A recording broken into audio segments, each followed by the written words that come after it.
Hi, everyone. Welcome to another episode of Convos with Sazón with yours truly. With me today is Nicol Varona Cancelmo. She is the co-founder of OCOA. Bienvenida. How are you? Muy bien. Muchas gracias, Cata, por tenerme aquí. I'm super excited. I'm excited too. And I have to say, before we start our conversation, and obviously we'll get into who you are and what OCOA is, but for viewers and listeners who have seen this show before, I think it's important to note this is my first time wearing my natural hair. Yay. And it is thanks to your products. Aww, I'm so happy. Which we will talk to, or we'll talk about as well, and like the process and the vision and everything. But I have to say, you know, I feel very put together, which is not something that I say often when it comes to my natural hair. And again, we'll get into that. So just know that this was very intentional. Yes. I went into all of this blindly, and I'm like, bueno, lo que salga va a salir, and I'm going with it, you know? So we'll get to that, but I did want to share that with you. So thank you for sharing those products with me, and I'm excited for what will be the start, I guess, of my curly hair journey. Yay, we're so happy to be part of it. I'm so excited. Thank you. So before we get into the work that you do and the brand, obviously, that you founded the company, I want to hear about your early beginnings. So how was little Nicol? How was your upbringing, you know? And how has that influenced what's important to you, both in business and in personal life? Oh, I love that question, and thank you so much for having me. Of course. Little Nicol, well, I grew up in Santo Domingo, in República Dominicana. I had a very fun upbringing. My sister and I, my other half for OCOA Beauty, Corey, who is my older sister, we were always super involved in things in República Dominicana, like dancing, theater, all the things. I think we always had this dream of being on TV, and that was we want to be in novelas or something like that. And it's very strange, but that's what we grew up with, the whole being dancing involved, theater. And then all of that stopped when we moved to the US, and we had no idea that our world was going to go upside down, basically, because our parents divorced and we moved to the U.S. without, leaving everything behind and starting over like many immigrants do, right? With no pathway or blueprint to follow, but just you're getting there and you're going to figure it out, right? And your family's going to figure it out. And because of our mom and her hard work, and then having our stepdad there supporting everything, it was a transformation, to be honest. It was something that we didn't know. We didn't speak English. We moved to a town in Massachusetts, which I feel like a lot of people don't know. That's where we first moved. We lived there for a year, and there was not a lot of Latinos there. So we had to learn English, because otherwise we weren't going to be able to communicate, right? How old were you all? So I was 10, turning 11, and then Corey was 12. Okay. So teenagers going through, personal changes, as well as a transformation to assimilate, basically. You have to learn, otherwise you're not going to get anywhere. And then when we thought we had it figured out living there, our mom was like, oh, we know a cousin who lives in Pennsylvania. Let's go move there. So then we moved to Pennsylvania, and that actually ended up being awesome for us, because there was more Latinos there in Reading, where we moved.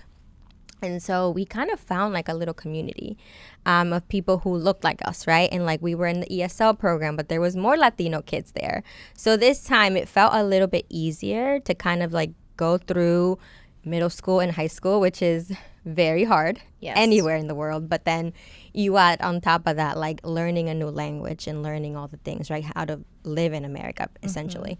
So that was a little bit of a summary of us going through this monumental shift, coming from República Dominicana to the U.S., learning, being with our family, our mom working multiple jobs, right? Our stepdad as well. And then, having this dream of you think you're going to do something else when you're growing up, and you have this vision of oh, I'm going to be, do this thing that I have in my mind. And then you end up in a different country, and you're you have to completely change that narrative, right? Or that vision. What was that thing that you wanted to be when you grew up before this transition?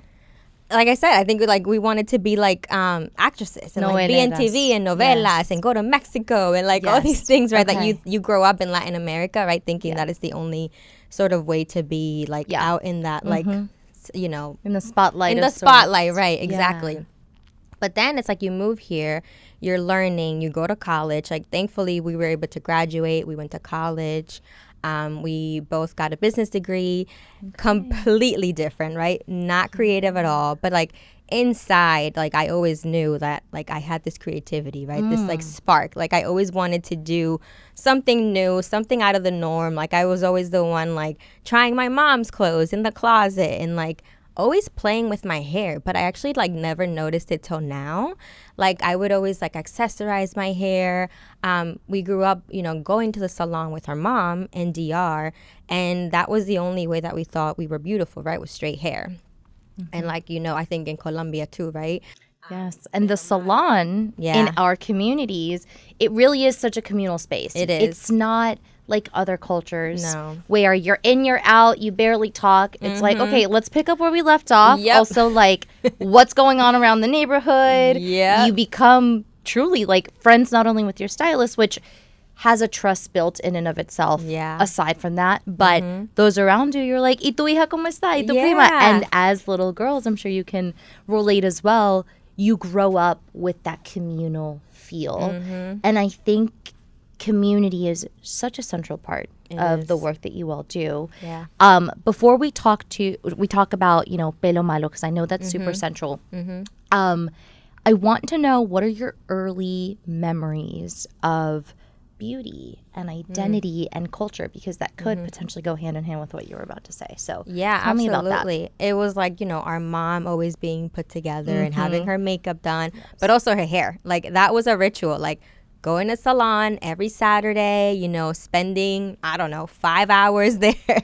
She's taking us with her. We're spending our, you know, weekend there with her, seeing her, getting her hair blown out, los rolos, el blower, and then doing it to us, right? To feel like, wow, like you just went through this whole transformation yourself too, to feel and be beautiful, right? Yes. Like, that was like the image that we had sort of like ingrained a little bit, right? And you grow up with that, not even knowing what your actual hair looks like. And our dad was always like, oh, but I love your curly hair. But again, growing up, you know, in the 90s, there was not really any products, even in DR or salons or anything like that, that catered, right? To even the fact that if he wanted to help us, he had no idea how to do it. So all we knew growing up was going to the salon. Your curly hair is pelo malo, so you don't wear it anywhere, you know, important. And if you just went to the salon and you have like una visita en la playa, or you have a birthday party or something, like, you better save that hair. Yes. Porque tú fuiste al salón y tú no te puedes mojar. And you cannot have like fun with everyone else, right? So it was sort of like this controlled environment that you grow up with, right? Like, it's rigid. You can't like live outside of the norm, right? And then coming to the US and like seeing a lot more like freedom, right? When it comes to like, there's so many things you can do. And also education, right? Because that was like, again, the natural hair movement that has been started, right, by the African American community way before, right, us Latinas, right, and then knowing about a curly hair salon and like a curly cut and like products that are actually good for your hair and ingredients. That really started it all. And I feel like I had like an epiphany, but sometimes I think about it and I feel like it was like my ancestors like talking to me in a dream, because I literally woke up one day and I said, I had moved out of my house and I was not married or anything like that. I just decided that, again, being the rebel in my family, I was like, I'm moving out. It's time. I have a full-time job. I like can do my own thing. I have my own like, you know, life. And Corey had just moved out because she had gotten married and she was starting her own family. So it's like, okay, well, I'm also going to start my own sort of, you know, I guess life a little bit by myself. So I was like, okay, well, I'm going to move out. I'm going to start my own thing, right? Moving out, living on my own. And that's when I like had this epiphany of like, what happened to my curly hair? I woke up one day, I like let my hair air dry and I was like, I have no curly hair. I have no curls. Like if I ever wanted to wear my natural curly hair, I couldn't because my hair was completely fried. All I knew was the flat iron after moving here, which in DR we never used, but moving to the US, that was like a whole new tool, right? Like now they use the flat iron on top of all the heat. So my hair was completely fried. So that's when I had this thing of like, I need to search how to find how to get my curly hair back. I started getting into like YouTube tutorials, finding out, you know, there were some creators that were already on there showing how to do curly hair, but none of those products worked for me. So I like almost started to give up a little bit because I'm like, these things are just like weighing my hair down. Like everything looks greasy. I don't like this look. It's crunchy. Exactly. And it's like, I don't know what to do. So then a friend told me about a curly salon. I'm like, what is that? I didn't know that existed. I went to the curly salon. I got a curly haircut. I thought I discovered like the world. I'm like, wow, I didn't know this was a thing.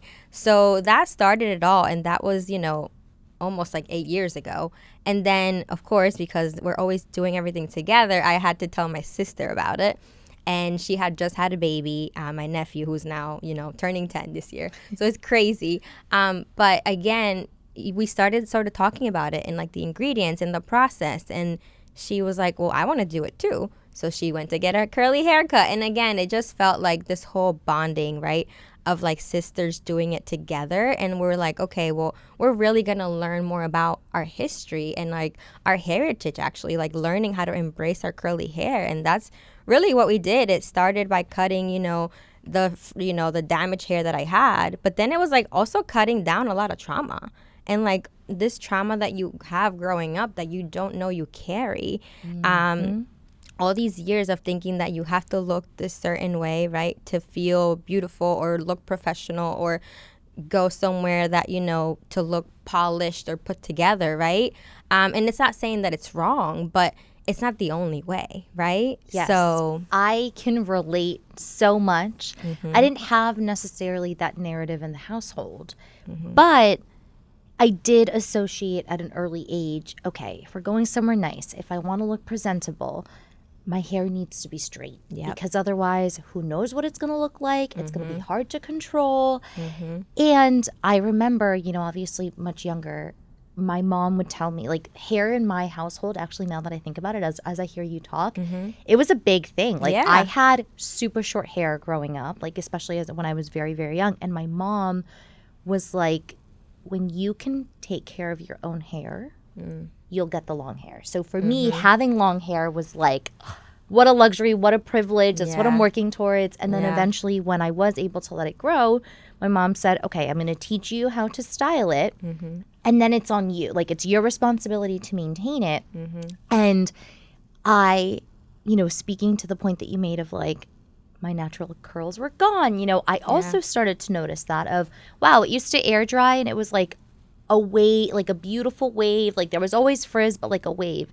Now, or throughout the years, more than anything, I'm like, where did that go? Like it seems much less manageable, like harder to wear. And so you're even less encouraged to put it on naturally because you're like, oh my God, like it's hard work. Exactly. It's a chore. Yeah. Today it will look one way and maybe it air dries perfectly, and tomorrow, who knows? Exactly. Unpredictable, right? And like that is also the beauty of curly hair, right? Like it does what it wants to do, but it's the way that your hair grows. So why are we like, you know, taught to like not love it? That's, you know, that's something that really wanted to change with this whole narrative of like growing up hearing that it was negative, when in reality it's not negative. It's our heritage. It's who we are.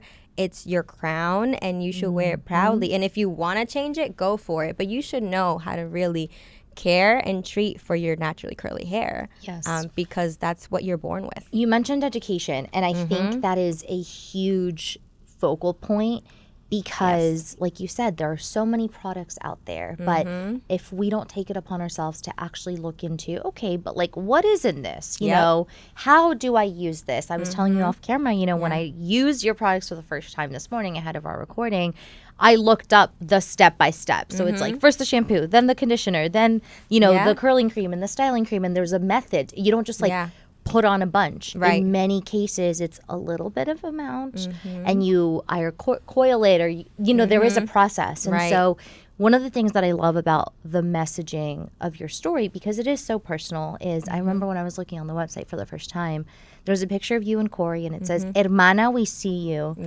And it's like, wow, like who am I going to trust? People who can relate, number one. And then also number two, if someone on a personal front were to recommend a product and be like, I have used this and this is how you use it, I'm more likely to trust it. Yeah. Precisely because of that testimonial. So absolutely, let's continue to talk about your curly hair journey, because we left off at you tapping Corey in when your nephew was born. Yep. What was that trial and error continuing to look like? Yeah, so we were, again, going off of a routine that we were told to follow, right, from the salon. But those products didn't really work. And so, like, we start talking about it. It's like, oh, did this work for you? And she's like, no, that didn't work for me. And then we got really curious. So we started to really read the ingredients on the labels. And it also actually started with just overall personal care of, like, me moving out and getting into this whole, like, wellness transformation. Like, it started with the deodorant. Then I was, like, really looking at the ingredients on the label for my hair products. And we were just starting to notice, like, all these, like, sulfates and, like, preservatives. And we're like, I don't want this on my body, because essentially you're putting it on your scalp. And that's part of your skin. So it's going into your body without you even knowing, right? Because you don't think it's actually doing much. But it does. And it affects your whole system. And so we were like, is there anything out there that is actually clean, but it actually does what it's supposed to do for curly hair and actually nourishes your hair? And we couldn't find that. And when we really got curious, Corey was like, you know what? I think I can, like, learn how to make these products. And this was, like, before the pandemic. So, like, virtual world was not really, like, something that people really knew about. Yeah. But somehow, some way, because she's, like, a learner at heart, she found this course online, and she took the course to become a natural hair formulator.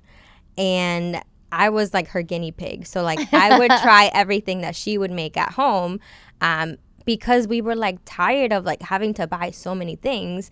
We're like, why can't this be, like, a simple 4-step, 5-step process? Like, why? And then if it doesn't work, because it's happened to me, you're stuck with a full-size product or a product that didn't work and you also wouldn't recommend, and you're like, okay, well, now what do I do? Exactly. And that's what happened to us, that we just kept trying things that never worked. So we wanted to, one, simplify the routine, but we also wanted to use ingredients that we grew up with.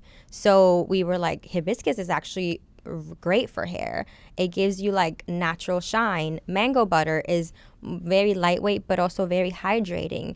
So we discovered, like, more about this, like, connection to our roots that we wanted to also bring into the formulas. And we spent a lot of time doing that work, like 2 to 3 years coming up with the whole collection. And that's how we were like, we want to do a simple styling routine. And originally we had a collection that we wanted to launch, which is what we have now, of 5 products. But when we first launched, we only launched with our curl cream, which is our first product that we launched, because we wanted to simplify the routine from the beginning. Like, we just want a really good curl cream that, like, hydrates and also gives you, like, soft hold. And then for the additional layer of hold, we're like, we need a really good gel. So that's how the gel started. And we wanted to make it flaxseed gel because we wanted it to be lightweight, hydrating, but not sticky. And that's where, like, our gel is very different from, like, the very drying alcohol heavy gels that are in the market, which that is not our gel. So that's how it all started. Like, we really wanted to solve our own problem. We're like, we want to make this simple, efficient, good ingredients, and also products that really remind us of our background and our heritage. So that's how it started. I love that. Speaking of heritage, I know that the word and the name OCOA is very intentional as well. So talk about how you landed on the name and the connection that it has to home. Yeah. So to give you a little bit backstory of how we landed on OCOA, really digging deep into our story, we actually started with a different name and then we rebranded to OCOA. Because we had focused so much on the formulas, we never really thought about, like, what is the end goal and, like, what is the branding even do for any, like, hair care brand. And when we really said to ourselves, like, we would love to have this on the shelves at a retailer one day so that we can represent our community, we were like, this old name is not going to work. So we really dug deep, went back into a 15-month rebrand, and everything came back to, like, our heritage. And OCOA was actually, it's our mom's hometown, first of all.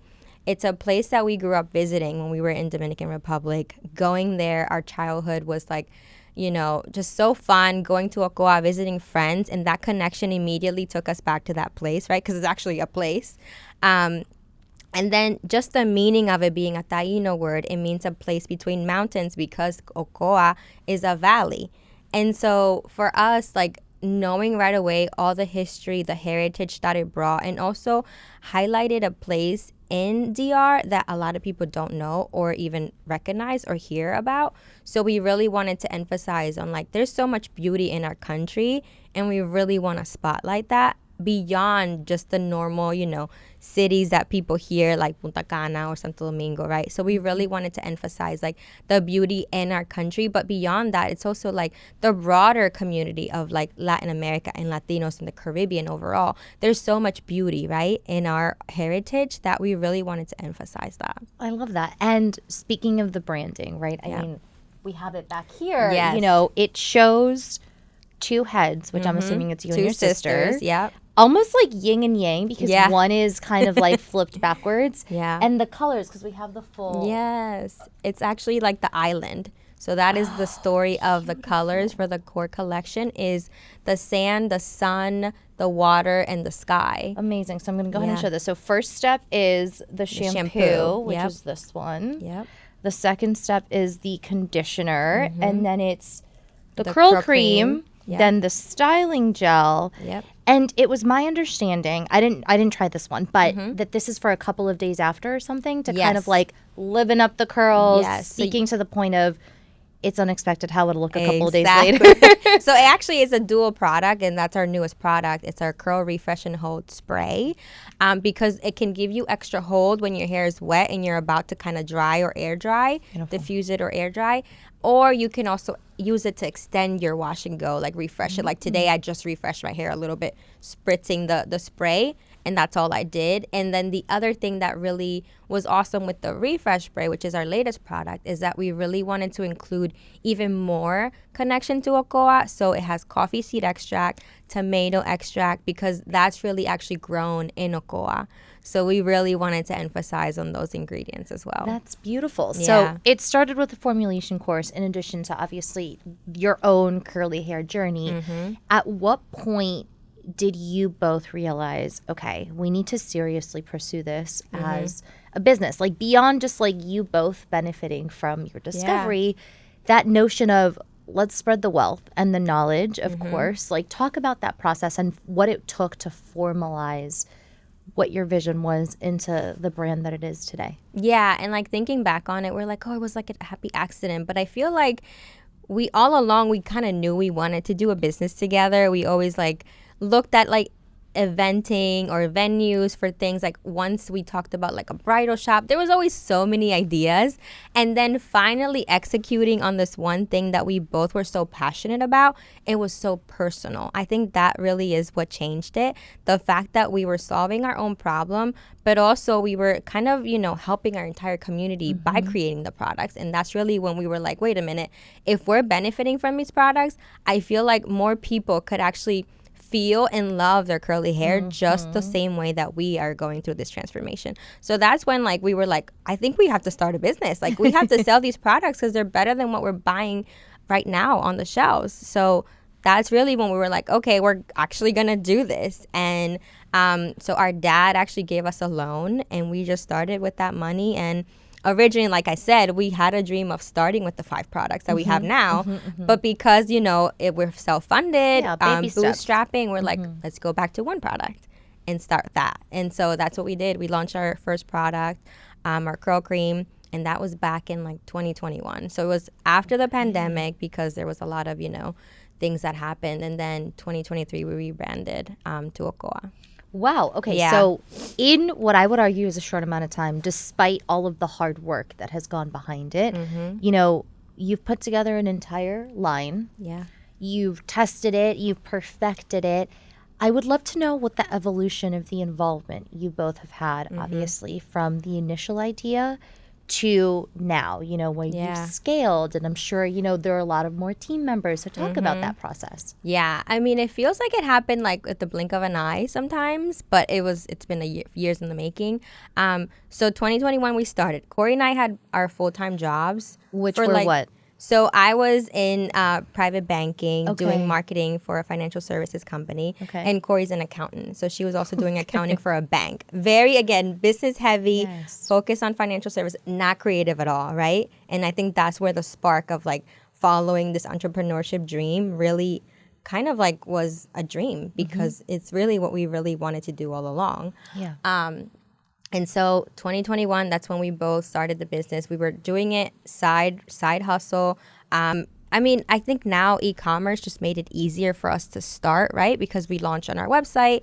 We literally posted the product on there. We told our community. I think one smart thing that we did do, because I kind of lead the marketing side and Corey leads more of the business operations and accounting and financials. We were about to start our Instagram page. And we did that like a year before we launched, because originally we're supposed to launch 2020, but that never happened. So we kind of built in that community from like actually launching the brand on social, like that storytelling where like something's coming, we're launching, this is like behind the scenes of what we're doing. And it wasn't like millions of people, but we still had some people, right, that were following, mostly friends and family. But those people still supported us the first day that we launched the following year. So for us, it was like, wow, like this is actually, it might work. Like people actually love the product and they kept coming back, right, and repeating the purchases. And that's really when we were like, okay, this is something that potentially could work. So then we launched our second product. And then I think when we had the duo, which is our main two stylers, our curl cream and our gel, and we just saw people coming back and saying how much they loved it, that it had changed their lives, that like their daughter is finally wearing their curly hair. Like when you start seeing those reviews coming in, you're like, oh, okay, this is not about us anymore. It's like beyond us, right? So like that really just really made us focus more. And then when we started to get a little bit more serious, we're like, okay, well, we need more funding. So we started to apply to a lot of grants, a lot of programs. And that's really when it felt like it kind of started to like feel like, okay, we can do this as a full-time thing in the future if we actually work towards it. So we started to apply to grants. Even though a lot of them we got no's, the first year we finally got a yes. So that was the first grant that we won. And I think we made it to the top 5. But without, you know, even the fact that we didn't win, it was great because we got connected to more people in the network, and we met our mentor, and we met with her, and she said, she kind of had like a chat with us and kind of like guiding us. And she said, you guys have like a great story and great products, but your branding doesn't really reflect that. And like nobody had told us that before, right? Because we had never focused on the branding. It was more about the products and doing the actual, you know, thing that it's supposed to do on your hair. And we're like, oh, you know, you're right. And she's like, if your end goal is to be in a retailer, then you kind of have to work a little bit more on your branding. So we took her advice and we followed through and we rebranded that same time, right? We had only launched 9 months prior to that conversation. And literally that moment, we started to connect to people reaching out. We rebranded 15 months later and became OCOA. And I think the time also allowed us to launch the other products that we wanted to launch. So that same year we became OCOA, we launched our shampoo and our conditioner. So that kind of became that full collection that we always wanted.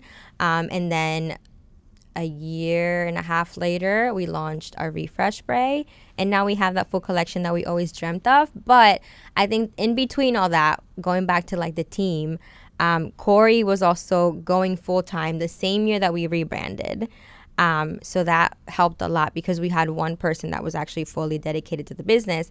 And then I was still kind of supporting everything alongside my full-time job.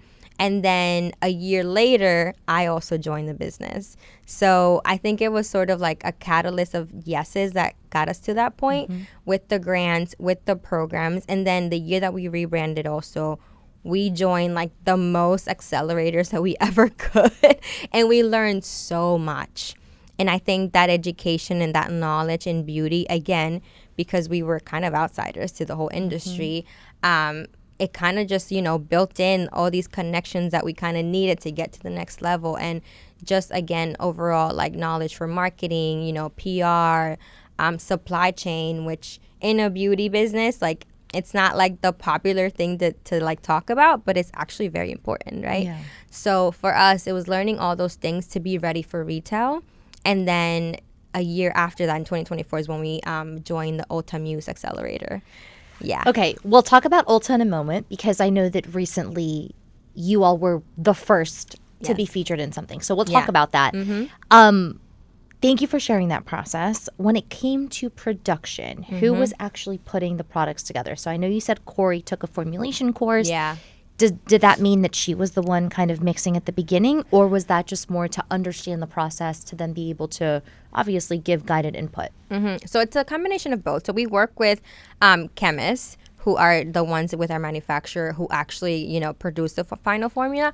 But Corey created like the base formulas and the ingredients that we knew were like non-negotiables. Like we wanted to make sure they were in there. So like the mango butters, the hibiscus, like more of like, she's basically like the creative director for the formula basically, right? So like she said, these are the ingredients I want. This is the benefit for hair. And then how do you make this a shelf-ready, stable formula with the chemists, right? That know exactly how to formulate, how to make things shelf ready. So that's how it started. But again, we didn't have any connections when it comes to a manufacturer. And funny story is that we found a manufacturer in our hometown, and then we kind of had to work with them for like a year plus. And then there was an incident when there was a fire at the location. No. So they had to pause everything. And we were like crying in tears. Then the chemist that we worked with left. So we kind of had to start over with a new lab. But I think it was like a blessing in disguise, because this other manufacturer was like, you're listening too much to your customer. You're never going to go anywhere. You're, you know, spending too much time taking reviews and feedback from your customers. And we're like, absolutely. Those are the people that we're going to, you know, make products for and serve. And we're like, this is not going to work. And then the manufacturer that we ended up working with was even better. They really listened to us. It's an all women led team.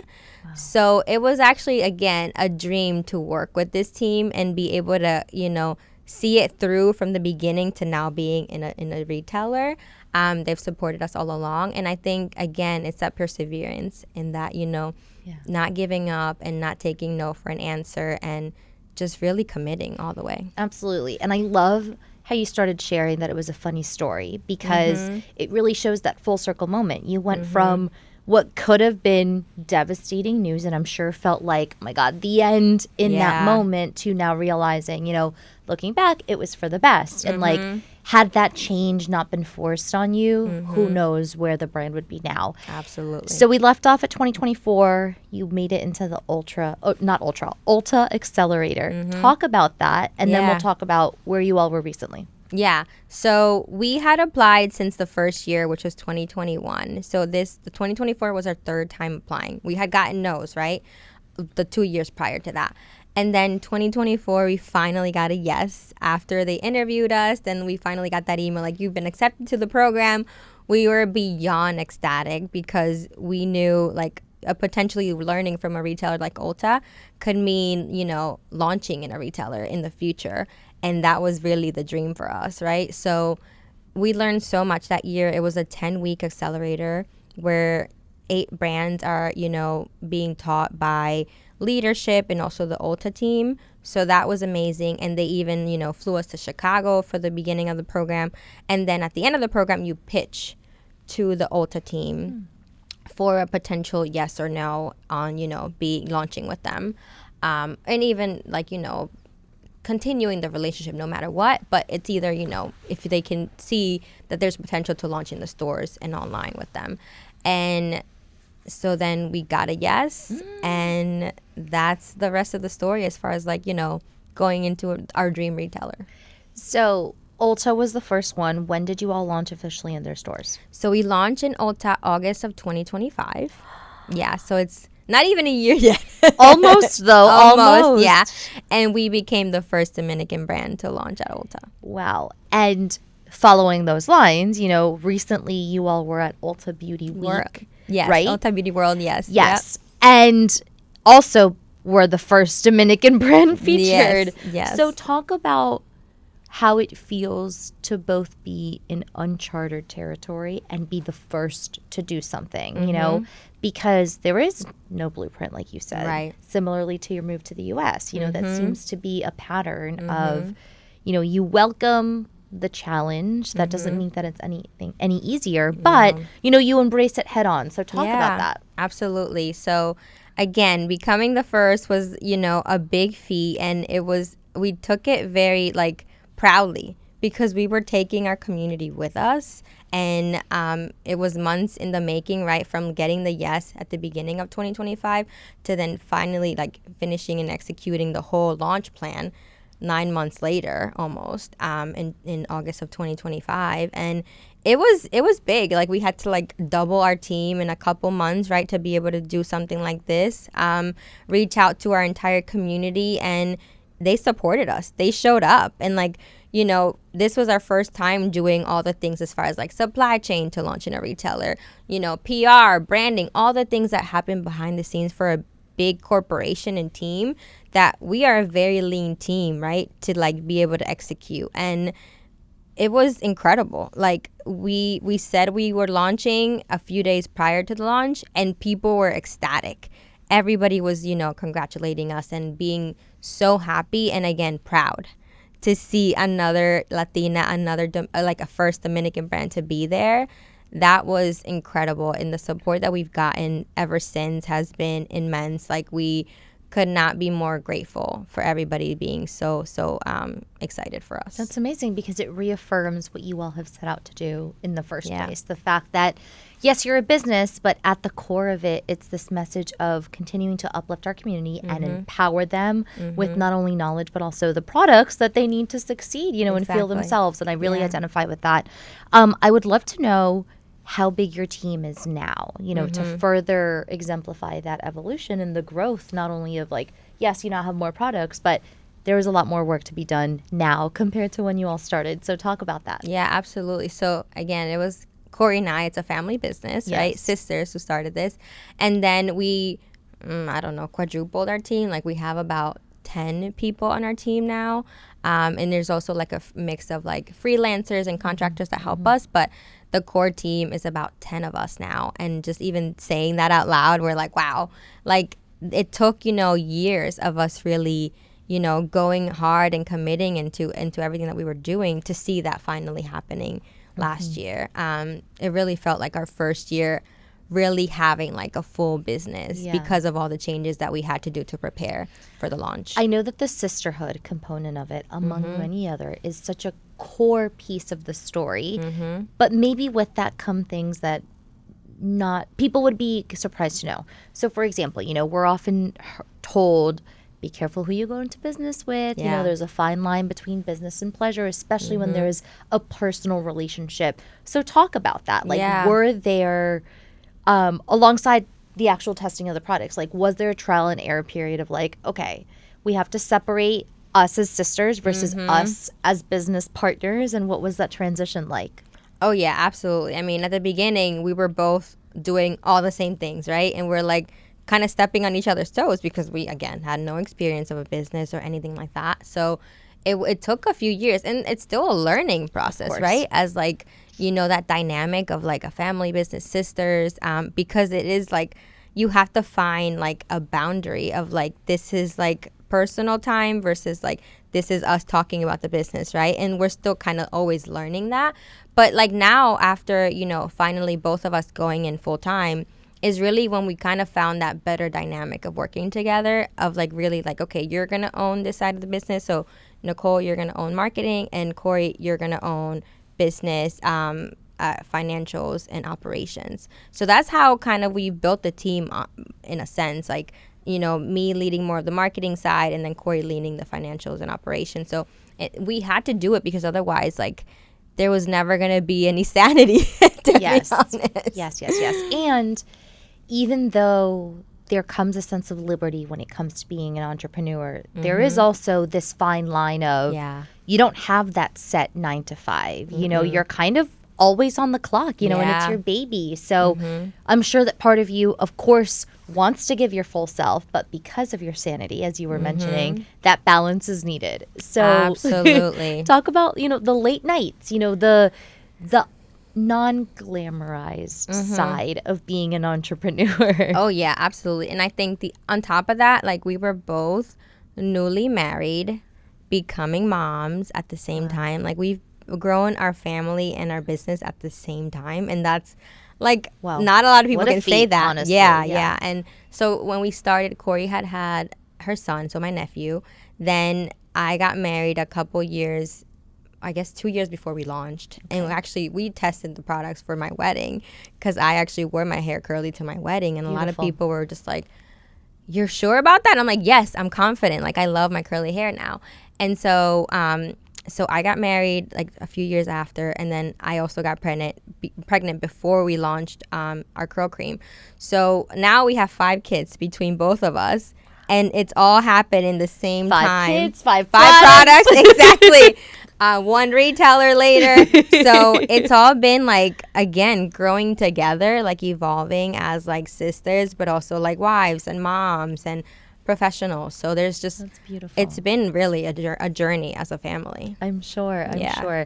I would love to go back to what you were mentioning on the focus of clean products. Mm-hmm. I know that we've talked about the intentionality of the ties that they have to the homeland, but then also, what does clean mean to you? Like, what really is clean, and what should consumers be more aware of when they are taking on that task of looking through the labels, knowing what's good for you and your hair and your skin, as we mentioned, versus what you should steer clear from? Yeah, absolutely. So for us, we say clean beauty is claro because everything that we do is honest and transparent, and we use clean ingredients and natural fragrances. So we don't use synthetics, we don't use sulfates, we don't use parabens, but beyond those 3 commonly removed ingredients, we go above and beyond. So we removed all the other toxic ingredients that actually the UK follows as far as like those formulations. So we kind of follow the UK,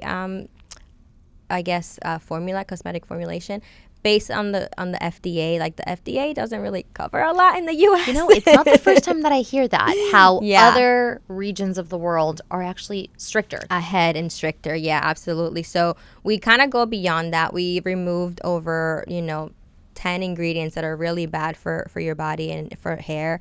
And then we also don't include synthetic fragrances, which is a main thing, right? Like, a lot of people don't know that toxics can be hidden in the fragrances because you don't have to disclaim that because it's sort of like a IP, right, for fragrance. And that's sort of like a very, like, not very shady. Knowledgeable. Like a lot of people don't know that, but like that's why our fragrance is natural, because we didn't want to include anything toxic or synthetic in our fragrance. So for us, it was again going beyond, right? Like, what is in the market and how can we make it better and cleaner, because we deserve better.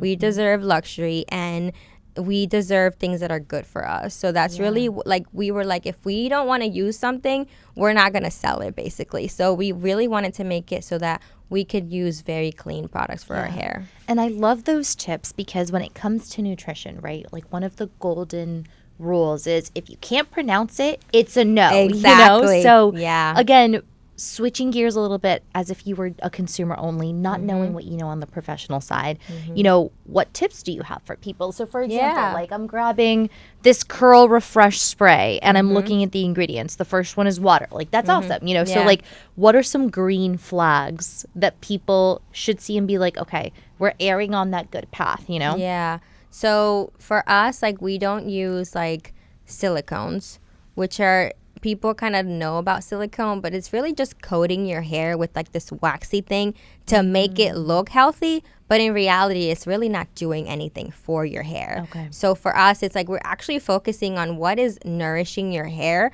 from within, and not making it look like something, but actually making it feel something and better, right? Okay. So that's why we don't use silicones. As far as like parabens, that's completely disruptors. Like, we don't use any of that. Sulfates, again, because they're so harsh, like you don't want that on your scalp. Instead, for our shampoo, we use apple cider vinegar, and we use surfactants that are based on apples, which is very different. So a lot of those things that I think to look out for, again, is those main 3 things, like sulfates, parabens, silicones.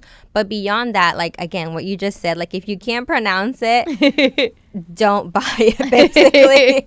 And just educate yourself and follow, like, tutorials and, knowledge-based articles and even blogs, because we actually give a lot of great education on our blog to really learn more about what goes on your hair care products. For those either on their curly hair journey or wanting to start, you know, as someone who had a journey of their own, and I'm sure it's continuous, right? Yes. And it took some time. Yes, absolutely. What would you say to them, like, for those that don't know where to start or how much time they should give a product and to see if it actually, you know, ends up working? Like, what do you have to say?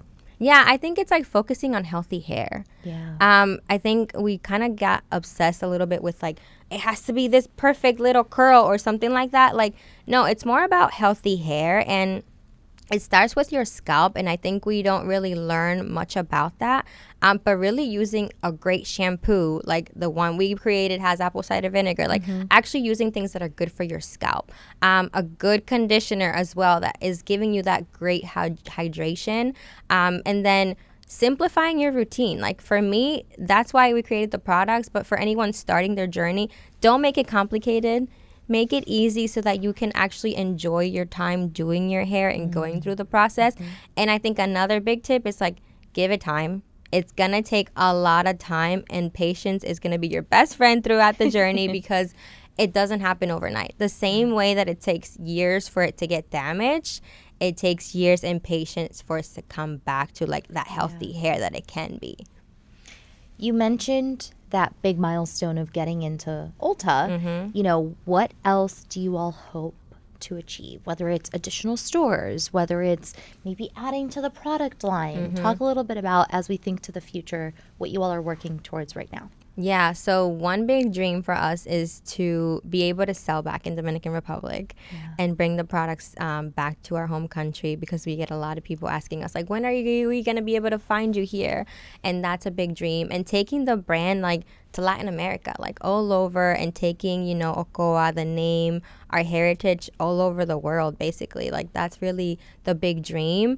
As far as like with Ulta, yeah, like we're at 460 plus stores right now.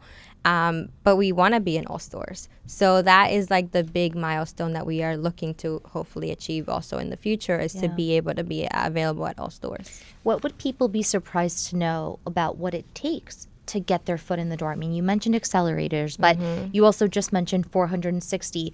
I don't know why. I assumed, you know, if you're in Ulta, that means that automatically translates to all of their stores. So what does the nitty gritty, like, operations aspect of things, and you called out supply chain earlier, that people might not know? Well, it takes a lot of funding. Okay. And we're self-funded. Yeah. So for us, it would be more capital, right? Because we need a lot more inventory for more stores. Okay. So that is the biggest thing right now that we're trying to navigate, is scaling to a point that we know that we can launch in all stores in the future. That's exciting. Yeah. And then in terms of, you know, becoming a household name within the industry that you all work with, like, what do you think it takes to do that, beyond knowledge, obviously, and beyond funding? Like, what have you all noticed, even just in the time that you have launched, that has been able to increase people recognizing the work that you all do and the mission behind the products? Yeah, thank you. I think it's the credibility also. Like, we need more brand exposure. A lot of people are still like, oh, I've never heard of you, right? So for us, it's like translating that, like, support that we've gotten, but also beyond, right? Like, to say that we're for curly hair, but it's also for healthy hair. Yes. It starts with the foundation, and then growing that awareness so that more people can find us and benefit from the products. That's exciting. Yeah. Continuing that forward thinking, you know, kind of trajectory, would love to ask about an inside scoop, or like maybe some exclusive you can share, so that people keep an eye out of like what's next. What, again, whether it's a new product or another event that you guys are going to be a part of. Tell us whatever you want. Yeah, so we do have some exciting launches this year. Okay. We are going to have one very soon, and it's actually something that a lot of people keep asking us about. I'm just going to say it's going to help you when you go on your favorite, like, vacations or travel. So I'm going to leave it there, but we're also working on expanding the line even more by the end of the year. So a lot of exciting things coming. That's exciting. You've mentioned testimonials throughout our entire conversation, and how deeply rooted you all have embedded the feedback that you get into the tweaks and the purpose of the product. You know, is there feedback that you've received that maybe made you stop for a moment and be like, wow, like, this is why we did what we're setting out to do beyond just, I now feel, great in my curly hair. Like, is there a story or someone that you met maybe that really hits home? Yeah, so actually there's one that we always talk about because it was a mom who bought her products for her son to do his hair for prom. And she just had to share how amazing it felt to do his hair, for him to feel so great right before going to an amazing event like prom because of our products. And every time we hear that review or like look at the review again, and she even submitted the pictures of her son at prom with his curls, we're like, wow, we are always like just grateful that people make us part of their special events, and like such a, meaningful event and experience for somebody who's like, going to prom, and to take, our products with them during that experience is always like life-changing for us. I'm sure it is, because it's such a full circle moment, going from the generational trauma maybe of when you were younger being told, if you want to look presentable at an event like prom, for example, at an event like your wedding. Don't wear your natural hair. And now you all are empowering people to do exactly the opposite. And I also think there is a bigger picture here of self-confidence, right? Absolutely. And feeling comfortable in your own skin and proud, because at the end of the day, the hair that we have is a direct connection to our ancestors as well, and those roots and that history. So that's very powerful. That is beautiful. Yes. There's so many of like just people being empowered, right? Of like, now my daughter wears her curly hair, or I'm, 65 years old and I've never worn my hair curly, but because of your products now I do, and thank you for making them. When people are so kind enough to share their reviews and just say how much our products have changed their lives, that really is like the best part of being an entrepreneur.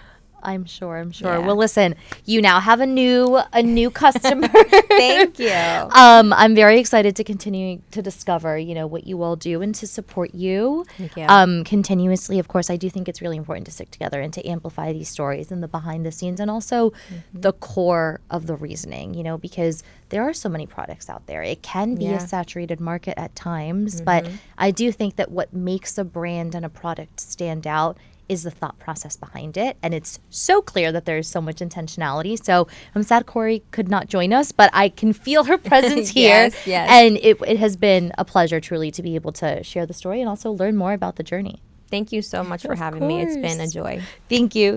Come back anytime. And thank you all for listening and watching. Until next time.